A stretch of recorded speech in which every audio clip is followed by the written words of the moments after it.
Announcement to make regarding Police Chief Brian O'Hara. Last year, we received an anonymous complaint alleging the chief had engaged in sexually intimate relationships with city employees. When complaints or allegations come forward involving any employee, especially someone in a position of leadership, they are reviewed thoroughly and independently. That was the case here. An outside investigation was conducted, extensive interviews were completed, and numerous staff participated. Several months ago, that investigation concluded, and we received a report stating that the allegations were not substantiated. Those allegations remain not substantiated. However, today, I received a report of findings from an additional investigation that showed Chief O'Hara interfered with the investigation process. Specifically, investigators found that he intentionally deleted a contact card for an individual from his city-issued cell phone during the original investigation in an attempt to shield that evidence of his connection to the person from investigators. And even though he was instructed not to discuss the investigation itself with anyone, he told another city employee that his city cell phone had been taken from him for the investigation. Although the investigators have concluded that this interference does not change their ultimate conclusion contained in the original report, in other words, the allegations of relationships with city employees, the interference itself is a breach of trust. Because of that, I informed the chief that I would be disciplining him up to and including discharge, and he resigned.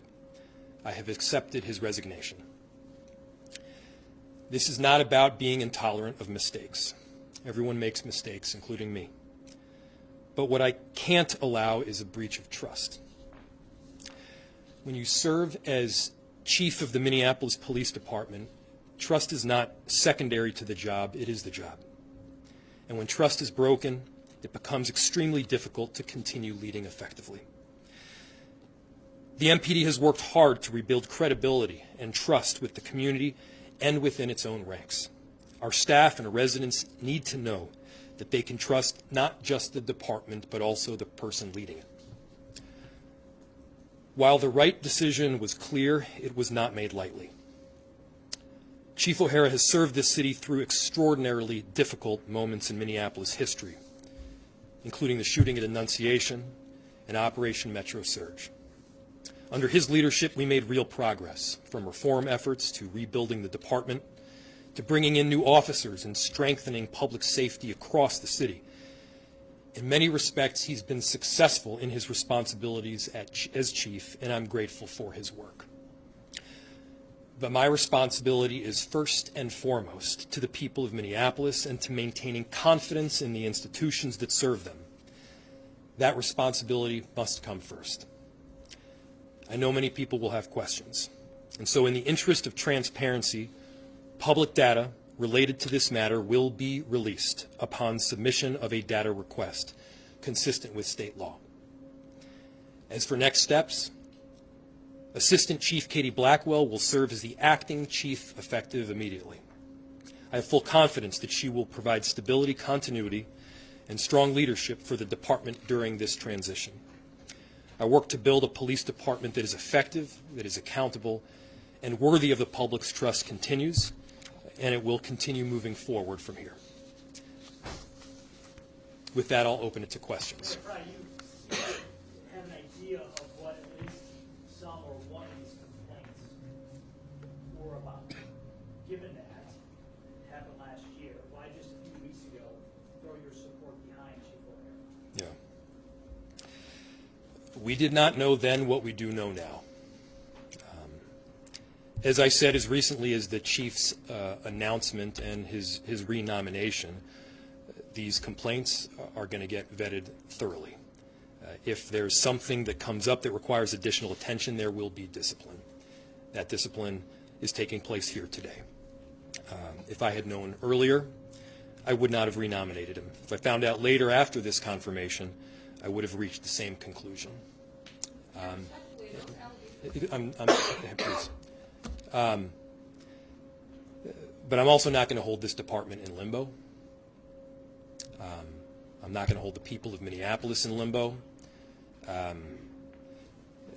It's not as if one complaint comes in, that complaint is investigated, and then there are no more complaints. These are independently investigated. We do not know how long they last. We do not know their legitimacy upon entry into the system, and so we look into them. The report itself was issued today. Liz.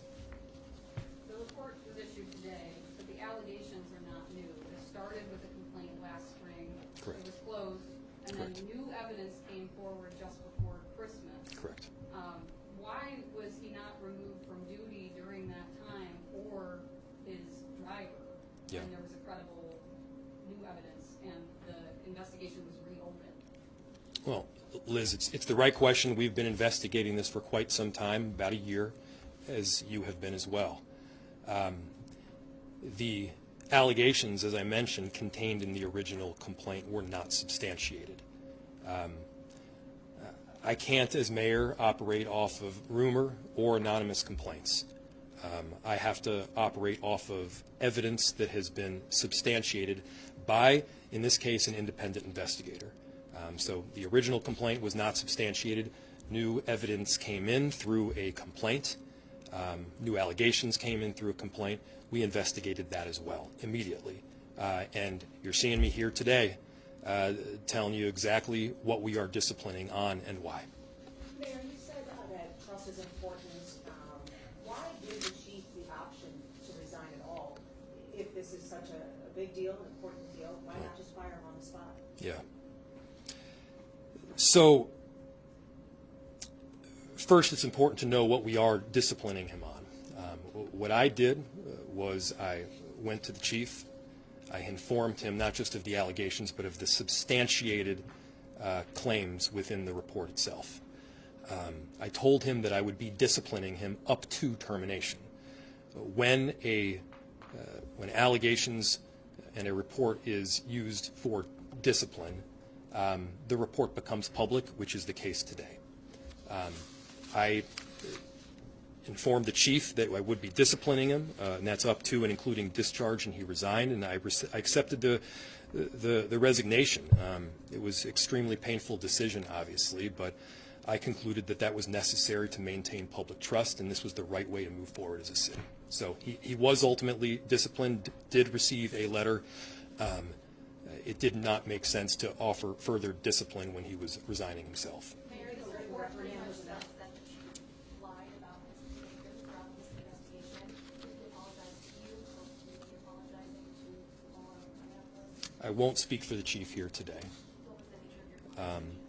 The nature of the conversation was outlining the present status of the investigation, the report that itself had been issued, that there were substantiated claims within the report itself, and that I was going to be disciplining on both of them. In any allegation, in any complaint, there may be things that are substantiated, and there may be things that fall short of that. We did things by the book. We made sure that they were immediately investigated the moment we learned about them. We are disciplining on the substantiated investigations. We are not disciplining on those that were not substantiated. Do you believe that Ernesto. are you satisfied that the allegations of sexual impropriety that were not substantiated by investigators are not true? Or does the conduct that got him ousted raise questions in your mind about whether, in fact, some of that behavior may have transpired but was not nailed down? So the original complaint was that there was inappropriate relationships with a subordinate of a sexual nature. I can't speculate as to what took place. What I can say is that those allegations were investigated substantially. Numerous interviews were conducted. Tons of witnesses were interviewed. And we could not get and did not get an investigation report that stated that it was more likely than not that it took place. The first determination, obviously, that you need to make is that it happened. I am not the person best equipped to make that determination. That is why we sent it to the independent investigators. Is it possible? Yes. Is it more likely than not, according to the report? No. They did not make that determination. Fair to say no city official came through the front door and alleged that the chief had acted inappropriately toward them? I am not aware of an individual alleging sexual relations with themselves. I am not aware of a person that has come forward to state that there have been sexual relationships with them. Well, there's two more questions. Mayor, I have a question, if I may. You may. This further paints a police department that continues to kind of crawl out of a dark hole. You guys have several reform efforts going, officer shortage. What does this do when, an officer that may be graduating wants to join a department that now has this to swallow? We've made tremendous strides in this city over the last several years. Recruitment is dramatically up.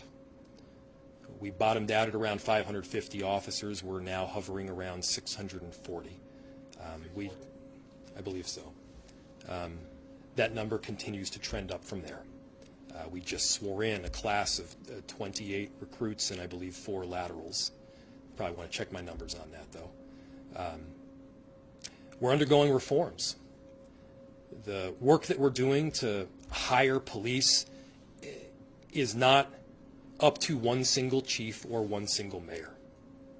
We're on board to get the job done. The work to do substantial reform is not up to one single chief or any single mayor.